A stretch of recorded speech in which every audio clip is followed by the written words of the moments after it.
Hello,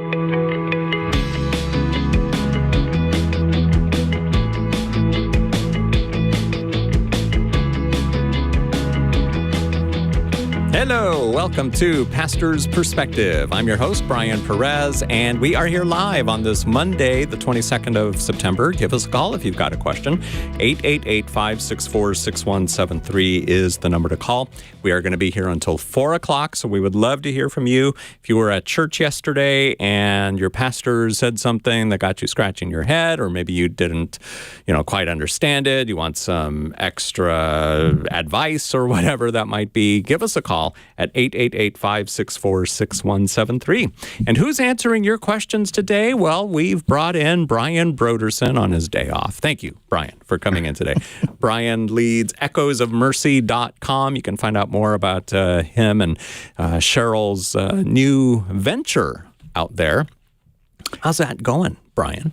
Well, we're still in the early stages, so we're just getting ready to fully launch our website.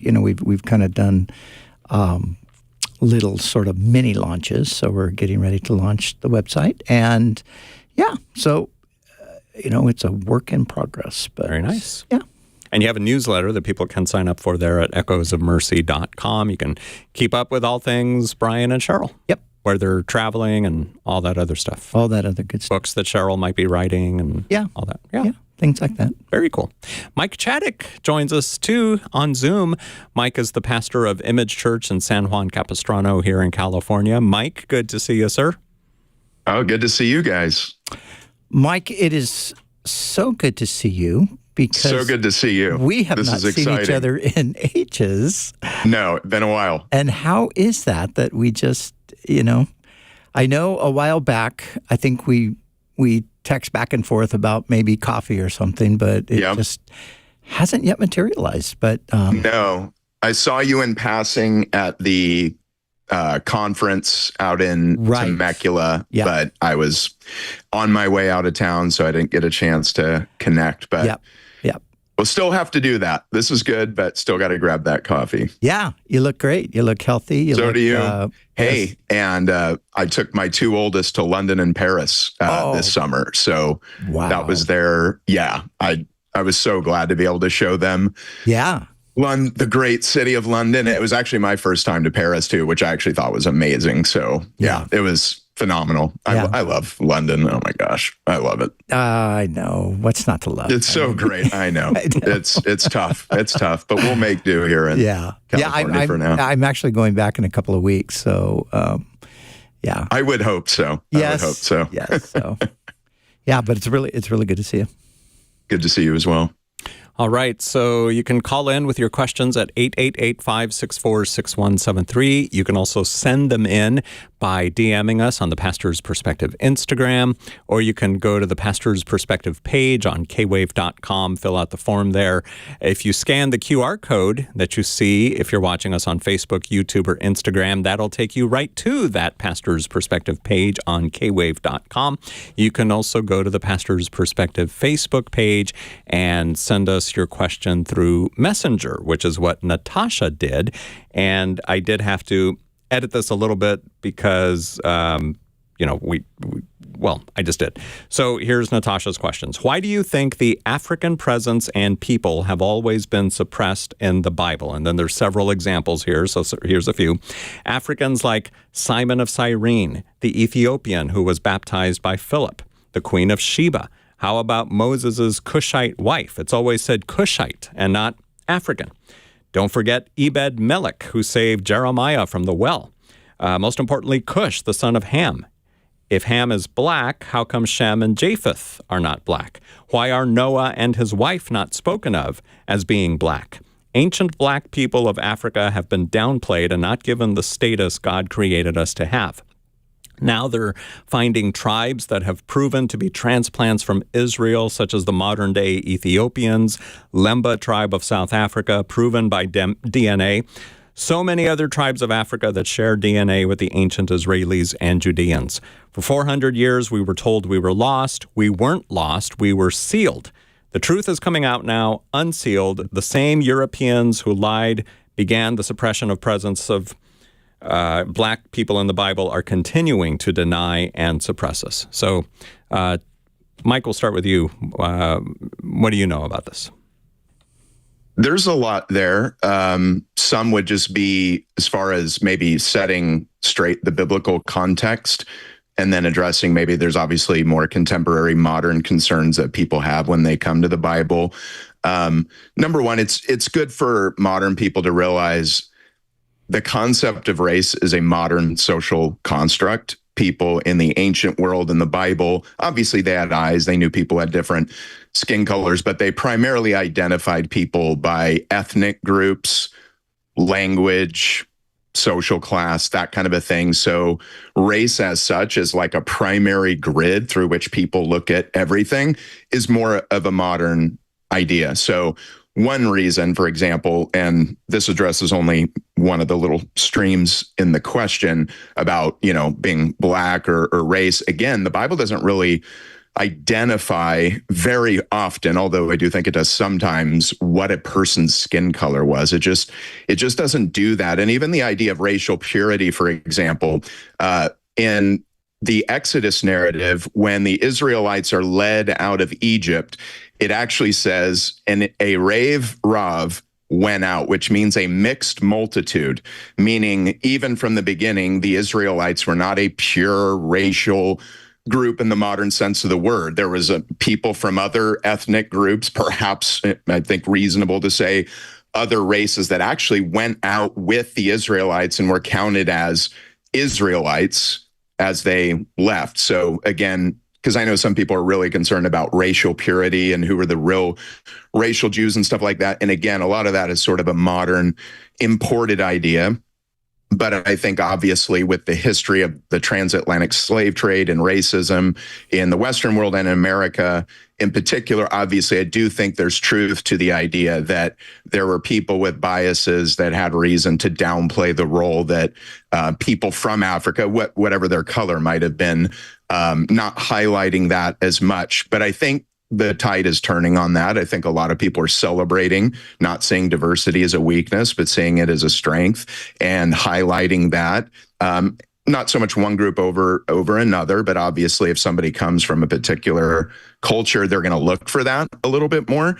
And there's a great resource called the Africa Bible Commentary, which is written by all Africa scholars. And I think they come to the text with a particular set of eyes and perspective that might bring out some things in the text that could be meaningful to Natasha and others.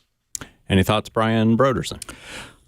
Yeah, it's interesting. I just listened this morning to a great conversation with a Kenyan, female Kenyan Bible scholar with my good friend John Dixon on Undeceptions, which is a fantastic podcast, and basically it was all about African Christianity was the subject. And the interesting thing as well in this regard is the term Africa goes back to the Romans, and nobody even knows exactly what, there's not a hard definition like this is exactly what it meant, but you find it in BC, before the time of Christ, used among the Romans. And as the one lady was pointing out today, when you say Africa, we're talking about a continent which has many, many countries with all kinds of diversity within those countries. There's North Africa, and there are different ethnicities in North Africa. Of course, Egypt is Africa, and yet Egypt was, Egyptians were the national people of Egypt, and still are, mixed with many Arabs and others. But going back to the idea that somehow the Bible downplays that, I don't see how the Bible downplays that at all. The Bible references Ebed-Melech. You mentioned Ebed-Melech in the book of Jeremiah. He is an Ethiopian. When you come to the 8th chapter of Acts, and you have the treasurer under the queen, Candace. Here you have, a person who's a ruler in Ethiopia. He's a high-ranking political official. So I don't see how that is downplaying. I can't think of any really, I can't think of any passages. Simon of Cyrene or Cyrene, he's mentioned as one who carries the cross of Jesus. He's the father of, who is it, Mike Rufus, and so Rufus and, is it Alexander? No. Anyway, these two guys are mentioned in the Gospel of Mark, and Simon is declared to be their father, and he's honored as one who carries the cross of Jesus. So Cyrene was North Africa, probably Tunisia, or one of those northern African countries. So, I know there's a lot of people who want to see things through the lens of there's always been European oppression of people of color and so forth. And obviously there's some truth to that. But if you really do a deep dive into African culture, you'll find that there was plenty of oppression among Africans, tribes oppressing one another. The slave trade was a combination of Europeans and Africans working together to sell people. And that's just a reality. So, yeah. But I would recommend to our person to check out Undeceptions, the podcast Undeceptions, and listen to African Jesus. That's the episode this week, and it's really fantastic. Yep. Undeceptions.com if you want to go that route, and just click podcast and you'll find all of John Dickson's podcasts. But this one here, episode number 159, African Jesus. Mike?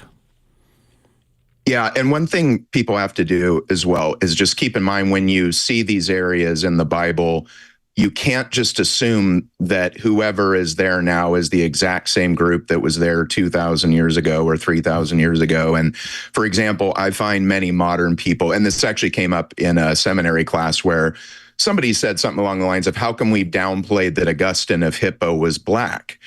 And the question was, do we have a record that he's black? And to my knowledge, there is no record that he's black. So we asked, well, why did you say that? And said, because he's from Africa. Not realizing that Hippo was ruled by the Romans at that time, that Cyrene even, for example, was settled by the Greeks 700 years before the time of Christ. So again, some people feel like they take sort of a modern conception and impose it on the geography of the Bible, but that you need to first actually go back and check, hey, because we're assuming that people didn't migrate, things haven't changed, a bunch of empires haven't come and gone and different boundaries and things like that, and people groups mixing, over the centuries as well. So it's just a little bit of a tough thing to do. So just keep that in mind. Don't impose what the modern boundaries and people groups are in certain areas and you think they correspond. You actually have to go back to the Bible and even extra biblical history to find out, hey, who was actually there, who was ruling at the time, were there colonies there, et cetera. So with Augustine of Hippo, he might have been black, he might not have been, to my knowledge, we don't know. Very good. Natasha, thank you for sending in your question through the Pastor's Perspective Facebook Messenger. And now we're going to go to the phones, 888-564-6173. James in Menifee, listening on FM 107.9 K-Wave. Hello. What's your question for us today? Hey. How you doing, pastors? Great. Good. How are you? Pretty good. So recently I was kind of stumped with this question. So I was always raised in church to, when you do your voting politically, that you want somebody in office that is going to side with Israel, that backs Israel. And, what is it? Genesis 12:3, I believe, bless those who bless the Lord's people and curse those who curse them. So during, voting, that's something that I always looked for as a believer. But nowadays, you're hearing a lot of, just iffy things going on in the land and with Netanyahu and these guys. And I recently heard a pastor speak about Matthew 21:33, the parable of the wicked vine dressers. Mm-hmm. And he says in there it speaks to God not having his favor with Israel anymore, that his favor is with the believers. and which I find to be true. But as a Christian and somebody that wants somebody in office that's going to kind of follow what I believe, is that something that I need to worry about? I mean, is Israel something that we should be backing as believers? Okay, Pastor Brian, we'll start with you. Well, this is, it's a tough one. Yeah, I mean, and it's a daily conversation piece. So just yesterday, I think it was, Britain, Australia, Canada, and of course France have all come out in support of a Palestinian state, and dividing the land and demanding that Israel give back the West Bank and all of this sort of thing. So, and then of course we have the war in Gaza that began in 2023, October 7th. That was started by Hamas and it lingers on to this very day. So, I think that there's two things here. And I hate to say this because it might just sound so terrible, but I think on one level, I think if we sort of left God out of the picture for a moment, I think it could be helpful on one level, because we just ask the very real question, should Israel give up their land because a different people group says we want it? And I think if we just took that question and imposed it on any other country, no one would say, hey, that sounds like a fantastic idea. There are people today that we hear, even recently with some of the stuff going on in Los Angeles, that the United States stole California from Mexico. Mexico really belongs to California. I don't even think Governor Newsom wants to give California back to Mexico. So, this idea that a people group just says this is our land, and from the river to the sea, it's all going to be liberated from Jews, and we're going to take it over because it belongs to Allah. I think this is a serious problem. I think from everything we know about the formation of nations and all of that, Israel has every right to be in the land. I don't think there's any truth to genocide. Genocide is the obliteration of a people group, which Israel is obviously not seeking to do. If they were seeking to do that, they would have done it a long time ago. It wouldn't be hard for them to do it. And, you have the apartheid accusations and the starvation and all of this. I think a large amount of it is propaganda. Not to say that everything the Israelis done is above board and can't be criticized and shouldn't be challenged. I'm not saying that at all, because obviously there are many Israelis who feel that they haven't done things above board, but they're in a war, and they're in a propaganda war too. So I think on that level, if we just think about it like that, okay, that's one. And then if we go back to Scripture, I do think that Christians have sometimes stretched Scripture beyond its intended message. So, for example, the passage that you referred to in Genesis, when God says to Abraham, I will bless those who bless you and curse those who curse you. I don't think that that's specifically a reference to Israel all throughout history, because we can look at many times in history when God actually brings nations to judge Israel. And he sends the Babylonians to judge them. He sends the Assyrians to judge them. And so I think to say the modern state of Israel, everybody has to bless it, because if you don't, either God's not going to bless you or God's going to curse you. And so I think that's an overstatement of what was intended in the passage. I think the passage is really a reference to all the children of Abraham who are the people of God, whether it's the Israelis in the past or the Christians today, or the Israelis in the future when God reestablishes his covenant with them in the days ahead, a covenant that is broken at the present time, but will be restored when the nation receives the Messiah. So it's probably more than you bargained for here, but and I know Mike has some thoughts on that too. So, well, I just want to throw this in really quick. Wouldn't it be safer though, just to assume that it does apply today? So let's go ahead and continue to bless Israel, just in case that is what God meant. Mm. Well, I think the thing is, you have to be careful with that, because then I think you can get into the mindset of you just endorse anything and everything that is happening in Israel because, after all, they're God's people, and we can't. Some people would even say you can't even be critical of Israel. I have a friend who told me an interesting story that he had gone to Jerusalem and was staying in Jerusalem for a few weeks, and he, his experience, he was just talking about his experience. He had a wonderful experience. He was in the Old City. He had a wonderful experience with the Arab people that he met, and he didn't have such a great experience with the Jewish people that he met. And he came back, and he was talking to a Christian friend, and he was just telling him about his experience. And the person was super offended. He's like, "No, that's wrong. What are you trying to say?" So, there can be like a superstitious thing that develops around support of Israel that I think we don't want to fall into that, So I believe that Israel are the ancient people of God. I believe that they have a future covenant with God. They're not in that covenant presently. The only way to get in the covenant with God today is to be a believer in Jesus. Jesus said it to the leaders of the nation. Unless you believe that I am he, you will die in your sins. And that's been the case for 2,000 years. So I do think that Israel back in the land is God providentially bringing them back there. And there are prophecies that will be fulfilled with them in the context of the land.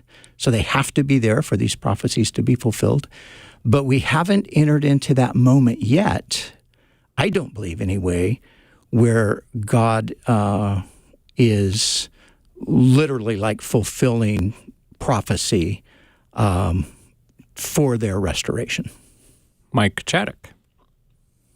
Yeah, so there's a lot of layers to it. Brian addressed some of those.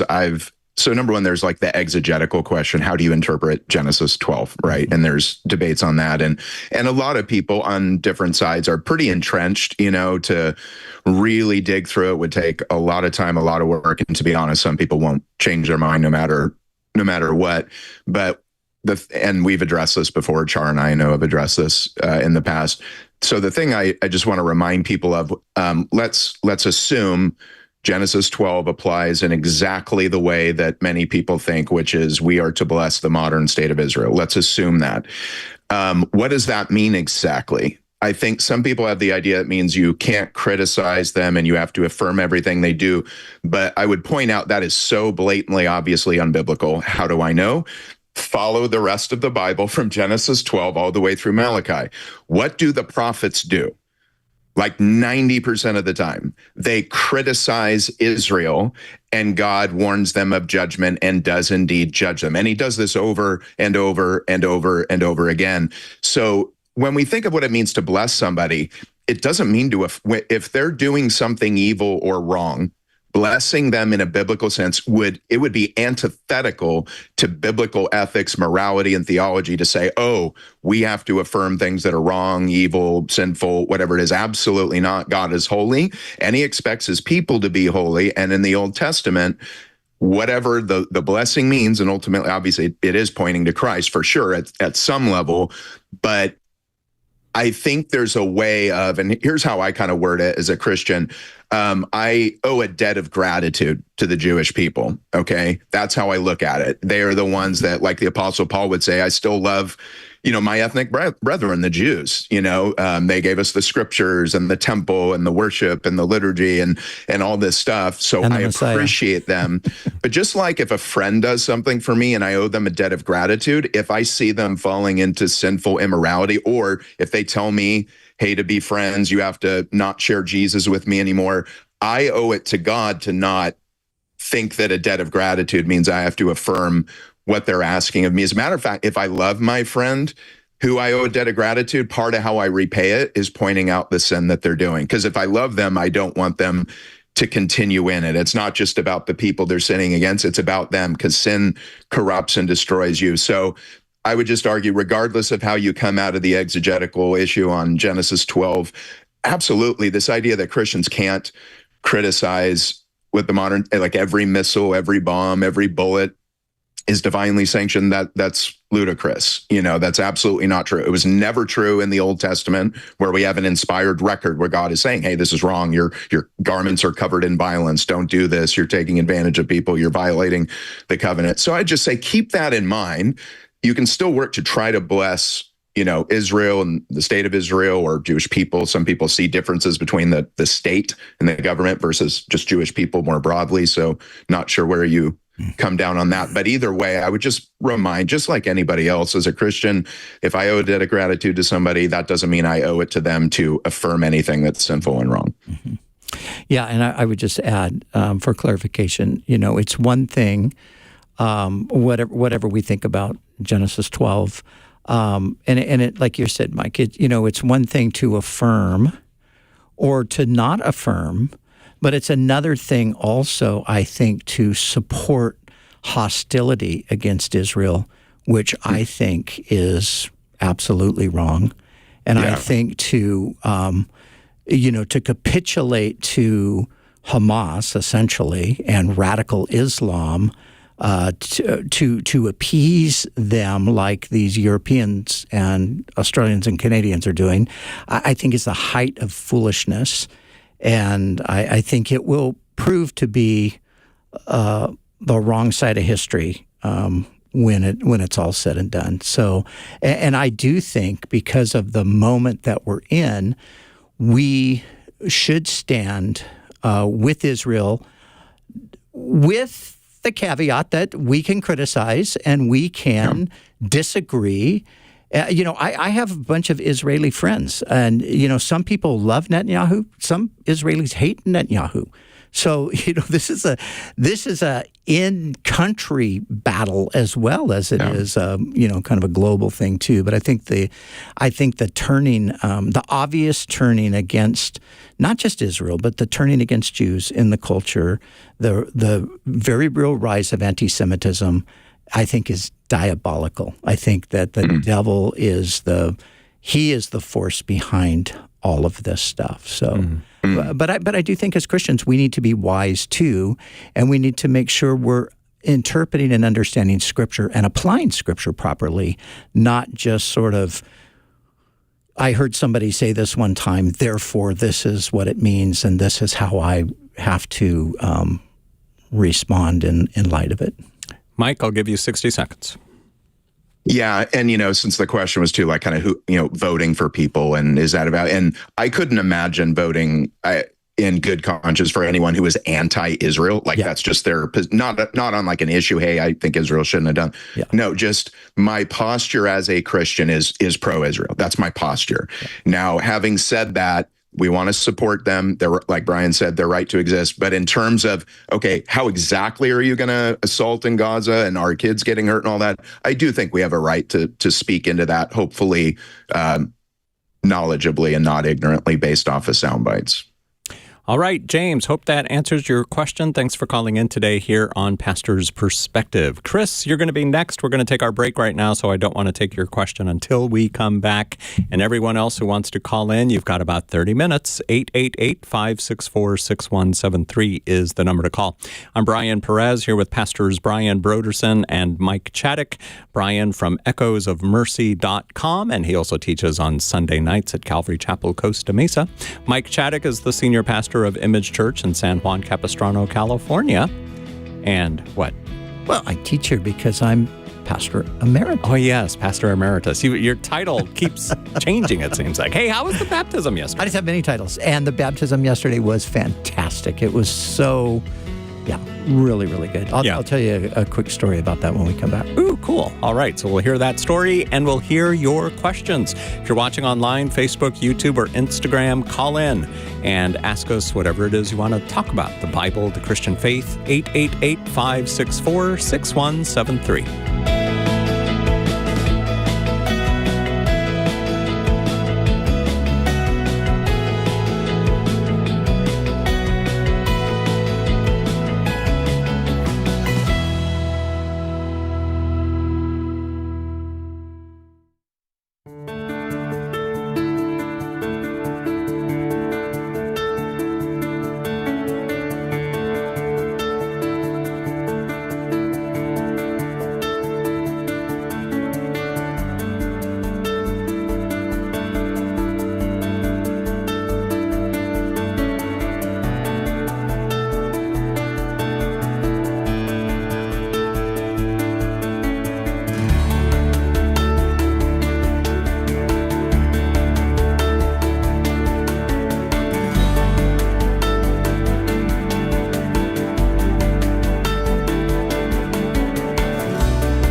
We're back on Pastor's Perspective. 888-564-6173 is the number to call. I'm Brian Perez, and answering your questions today, we've got Mike Chaddick, the pastor of Image Church in San Juan Capistrano. He's joining us there on Zoom.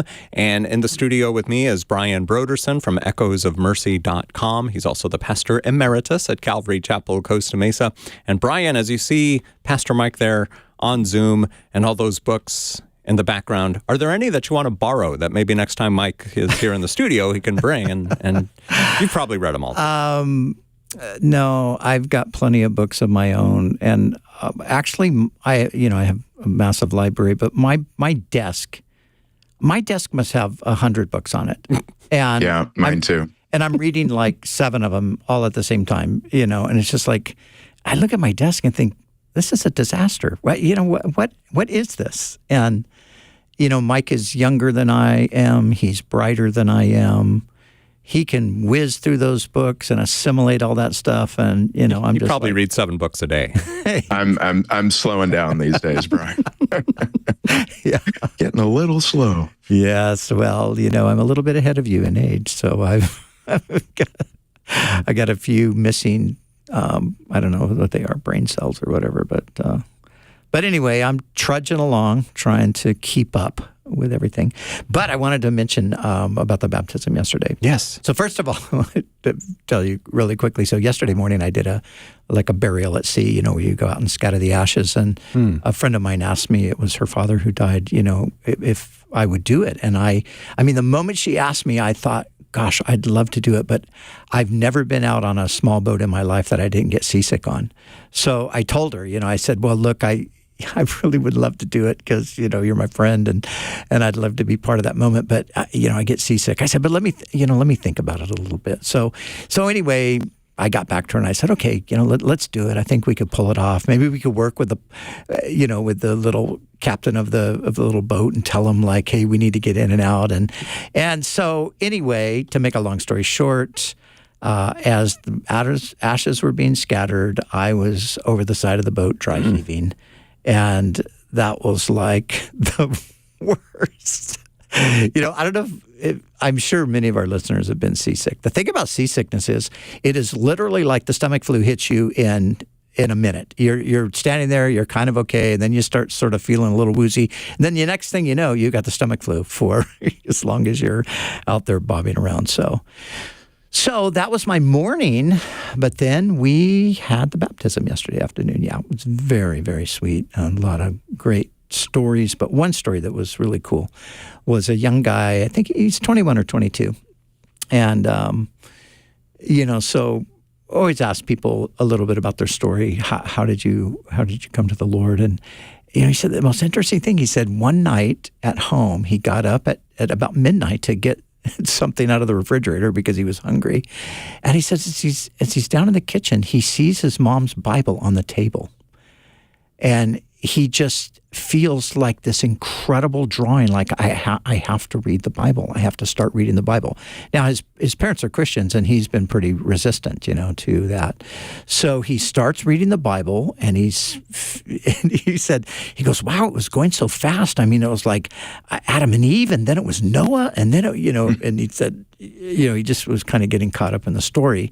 And then he said, and I thought, I remembered my mom had sent me one of your podcasts one time to try to, get me to sort of get interested. So he said, I remembered that. So I went back and I started listening to your podcast. And then, I'd been doing that. And then, so he gave his life to the Lord and then got to baptize him yesterday. So that was that's incredible. A highlight for me. Yeah, it was so sweet. Praise God. Yeah. Definitely a great way to end the day. Yeah, the morning was rough, but, Man. it ended well. Happy to hear that. That is so cool. All right, 888-564-6173. And let's go to Chris, who is in Winchester, California, listening on FM 107.9 K-Wave. Go ahead, Chris. What's your question for Brian Brodersen and Mike Chaddick? Hello, good morning, guys. Good afternoon, guys. Thank you. Because you too. It's live now, right? Yes. Yeah, because most of the time I listen to you during your podcast because I'm on a night shift. So every time I go home, I I listen to you. Or no, not go home, but going to work. Yeah, cool. I listen to That's you. great. Now, I have a mixed emotion towards the LGBTQ something. I could not pronounce it the right way. It's hard to keep those letters straight, yeah. Yeah, because I am a straight man. I'm a straight guy. But I have mixed emotion towards them because I have somebody very close to me who has both a gay brother and a lesbian sister. Mm-hmm. And they already were when they were still kids, they behaved that way already. Okay. Since the time that they were still kids, and I'm trying to how can I reconcile, but by being a Christian that God created only man and woman, that the relationship should be between man and woman, but how can I deal with these people who are close to me too, because they're close to somebody I love? Now, how can I deal with them, and how can I help them understand what God has created? Now, do these people profess Christianity at all? The gay brother and the lesbian sister, are they saying at all that they're Christians? No, they're not Christians. Okay. Mike, what would you say to Chris? Yeah, well, I'd say, number one, we live in a time of identity politics where people define themselves in a variety of ways. And for a lot of people, those labels, so LGBTQ or whatever else, I mean, it could be anything, becomes their core identity. But this is why I think it's so important to always bring back into our own minds, I think, as Christians, that all human beings are made in the image of God. So number one, that is how I try and how I want to look at everybody. Number one, they are made in the image of God. So absolutely love those people. You love your family members. And again, if they're not Christians, I think one way of getting to the gospel, you certainly can start with sinful lifestyles that people are living. This is sort of what like Ray Comfort would do, is show people they're lawbreakers, get out the 10 Commandments. Do you lie? Do you cheat? Do you steal? Okay, well, you're a sinner. You've broken God's law. And, so you can start there. And I think that can work. I also think you can simply begin by pointing people to Jesus immediately, because you do see this in the Gospels where people meet Jesus and they are overcome by his love and who he is. And out of that comes a change in their moral behavior, etc. So I think, again, sometimes as a strategy anyway, I think sometimes you can lead with, oh, hey, this is not God's plan for your life, right? You could begin that way. That could work. On the other hand, if you think about it, well, if this is not God's plan, well, the fundamental problem is they don't want God already at this point. So we want to make sure people know what the gospel is. The gospel is not if you're straight, you're going to heaven automatically. And, if you keep a bunch of rules, you're going to heaven. The gospel is Jesus Christ and him dying in our place for all of our sins that we've all committed. And so I think just making sure you always get to Jesus and not just morality per se, though I do think you can start there, kind of show people there if they don't think they need Jesus or whatever. I think you can start there. But sometimes people are broken, to be honest, and they know they need something. And I think you can bring them to Jesus more quickly as a strategy. Brian? Yeah, that passage, Mike, in Jude, where it says, in the New King James Version, it says, save some with compassion and others with fear, hating even the garment, spotted by the flesh. And I think in some ways that's kind of like, that's the approach, we approach with the love of God, the goodness of God and all of those kinds of things. But then at certain points, obviously, we might have to address the specific sin issue in a person's life.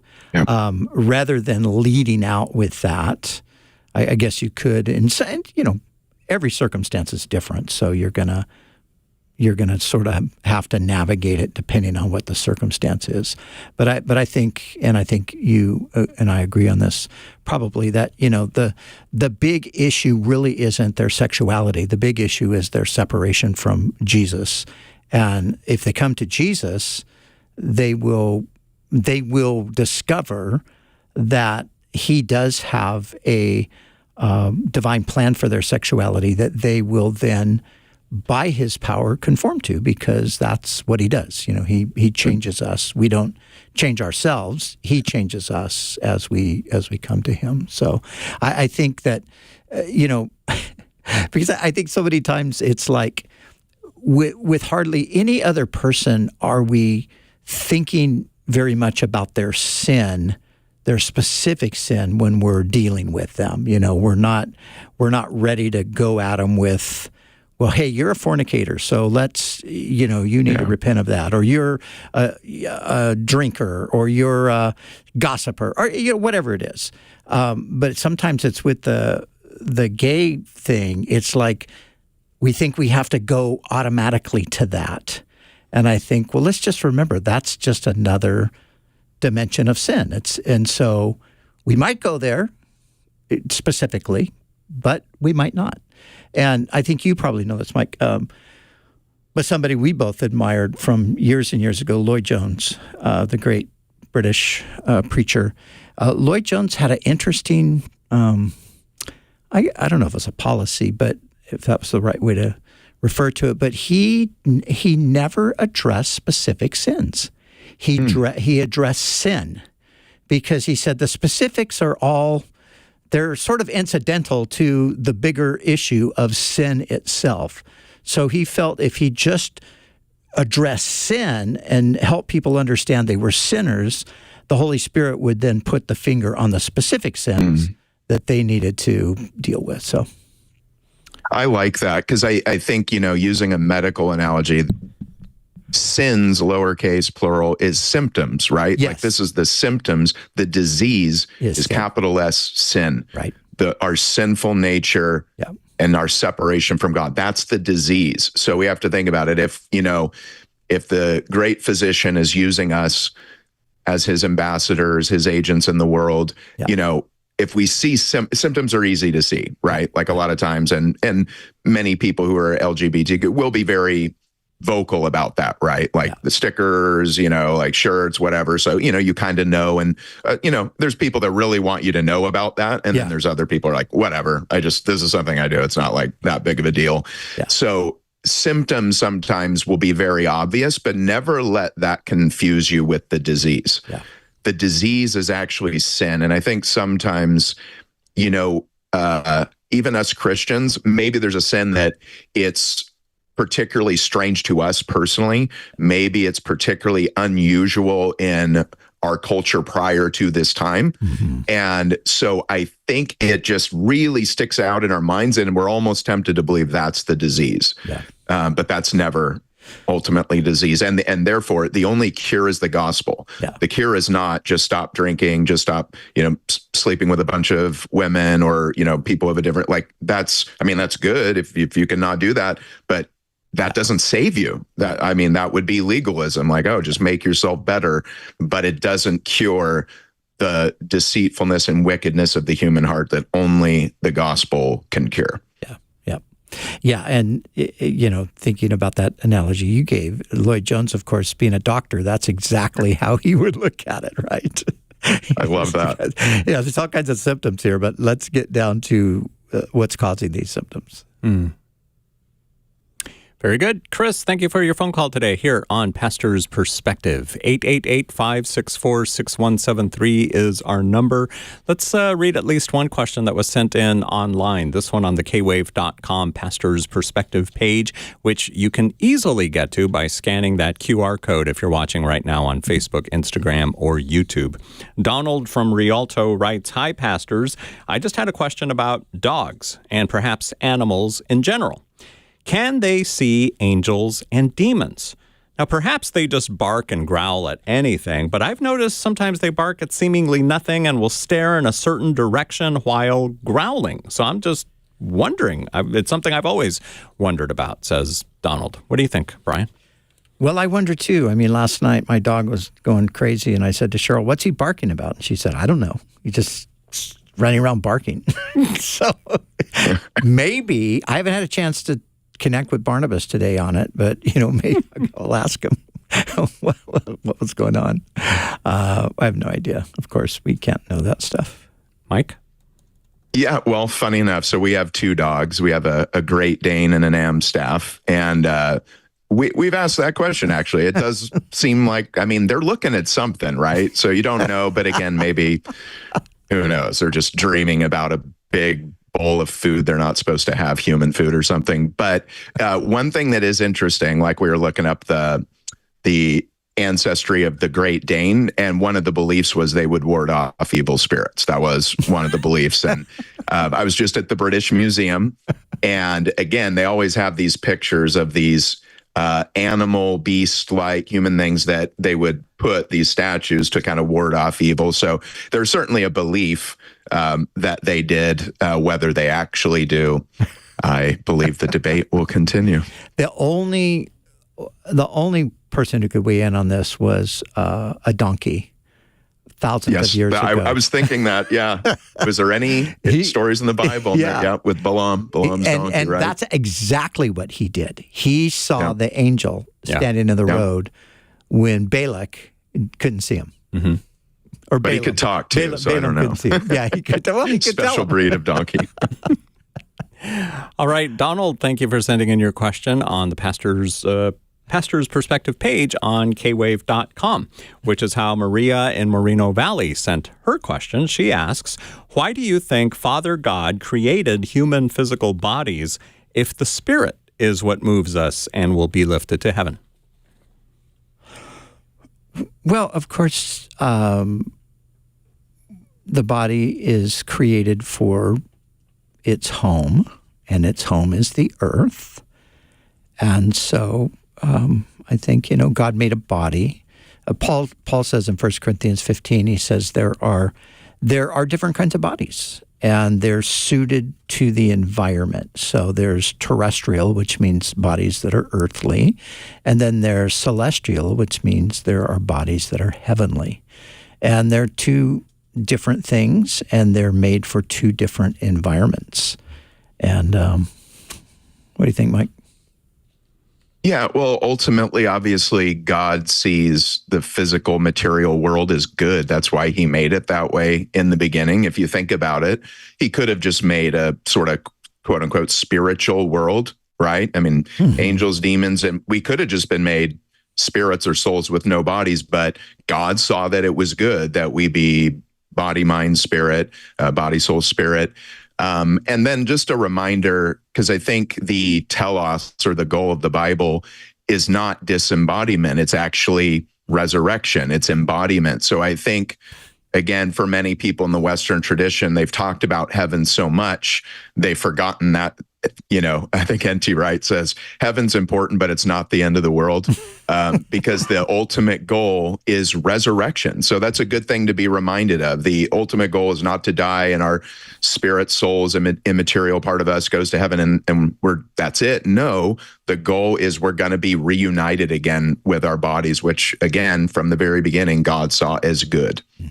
Yeah, and I think, that those ideas, although they're ancient, like Platoism and so forth, they actually have an impact on today. Oh, yes. And this is where the whole idea, transgenderism, derives a lot of its ideas from those ancient ideas that I'm a spirit, really, and I'm trapped in a body, and I'm in the wrong body.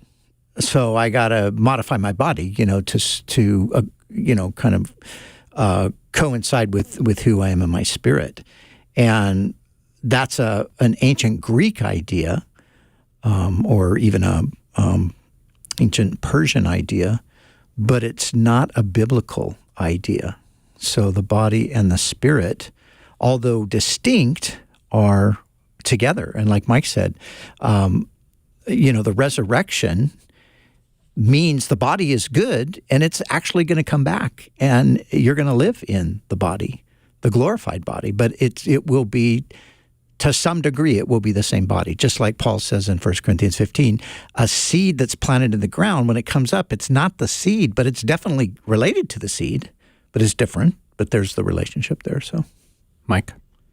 Yeah, I think, and it's so good you brought that up, Brian, because I do see Platonism as, or some sort of dualism, right, where the body and the soul or spirit are separate things, first of all, and that the body is lesser. It might even be bad to some people.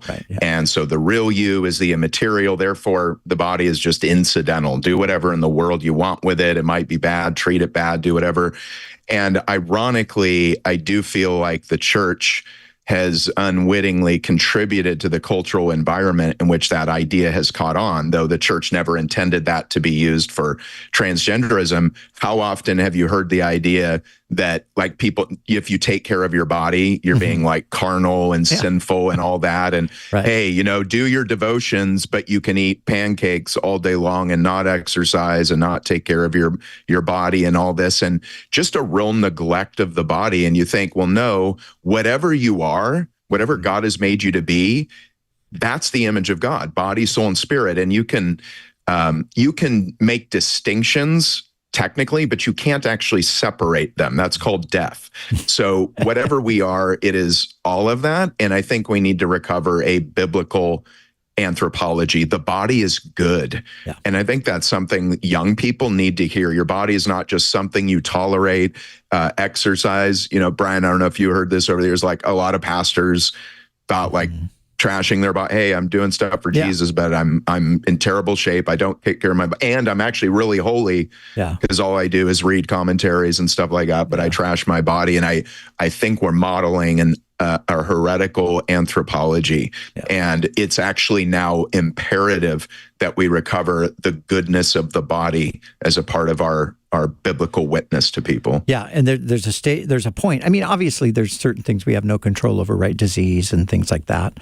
But if you do have control and you can choose to either take care or not take care of your body, there's a point in life where you will really wish that you had taken care of your body. You will hit a point where you realize, heck, I'm already worn out and I'm not done yet.